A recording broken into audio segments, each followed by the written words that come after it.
Hello friends. अब तक मैंने जो आपको पढ़ाया है मनी डिमांड मनी सप्लाई, उसके कुछ क्वेश्चन यूपीएससी ने पूछे हैं, उसको हम देख लेते हैं। पहला क्वेश्चन है, if you withdraw ₹1 lakh in cash from your demand deposit account at your bank, the immediate affect on aggregate money supply in the economy will be.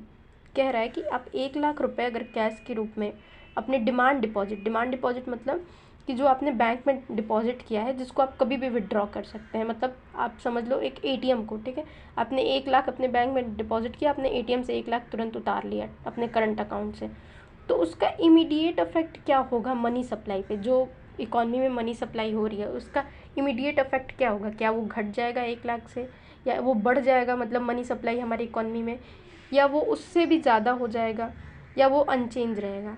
तो एक बेसिक आंसर इसका यही है कि वो लीव इट अनचेंज्ड। मैंने बताया था आपको ना M3 क्या होता है। M3 simply means currency plus demand deposit plus time deposit. मतलब करेंसी और डिमांड डिपॉजिट हमारा होता है प्लस टाइम डिपॉजिट जो होता है M3। और M3 हम किस लिए क्यों हम यहाँ M3 ले रहे हैं, यहाँ तो लिखा नहीं है कहीं कि M3 लीजिए, क्योंकि जो नॉर्मल सर्कुलेशन होता है मनी का वो M3 के बेसिस पे ही होता है। तो यहाँ अनचेंज क्यों होगा।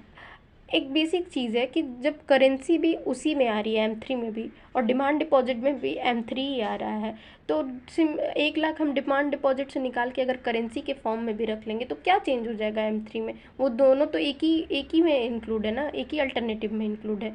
अगर बैंक से हम 1 लाख रुपए निकाल लेते हैं, बैंक वो हमारा मनी सप्लाई में ऑलरेडी काउंट हो रहा है M3 में, कि वो आपका जो बैंक में पड़ा है वो भी इकोनॉमी में सर्कुलेट ही हो रहा है। अगर उसको बैंक से निकाल के हम घर पे रख लिए या फिर अपने हाथ में ले लिए, तो भी तो वो मनी सप्लाई हमारे पब्लिक में ही है। पहले भी पब्लिक में था, अभी भी पब्लिक में है, तो उससे इमीडिएट इफेक्ट या ऐसे बाद में भी कोई अनचेंज रहेगा, जब क्योंकि वो ऑलरेडी सर्कुलेशन में हमने काउंट कर लिया है।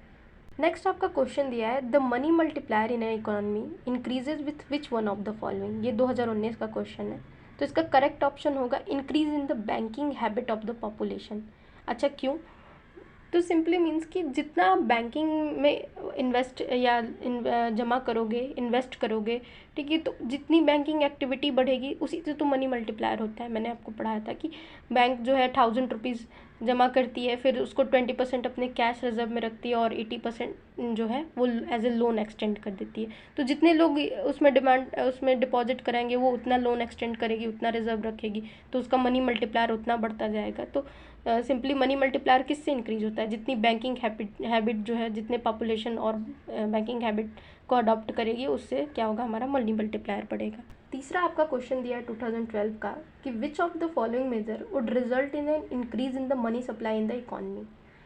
तो इसका आंसर होगा 1 और 3। हम जान लेते कैसे 1 और 3 होगा। तो पहला ऑप्शन कह रहा है कि purchase of government security from public by central bank, और तीसरा कह रहा है borrowing by government from central bank.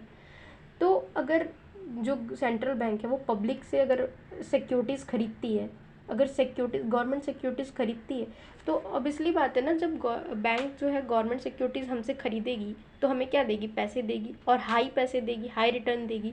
तो जब वो मुझे पैसे देगी तो वो मनी सब मेरे हाथ में आएगा, तो वो इकॉनमी में सर्कुलेट होगा, मैं अपनी किसी चीज़ों पे खर्च करूँगी, तो इससे क्या हो गया, मनी सप्लाई इंक्रीज़ हो गया इकॉनमी में।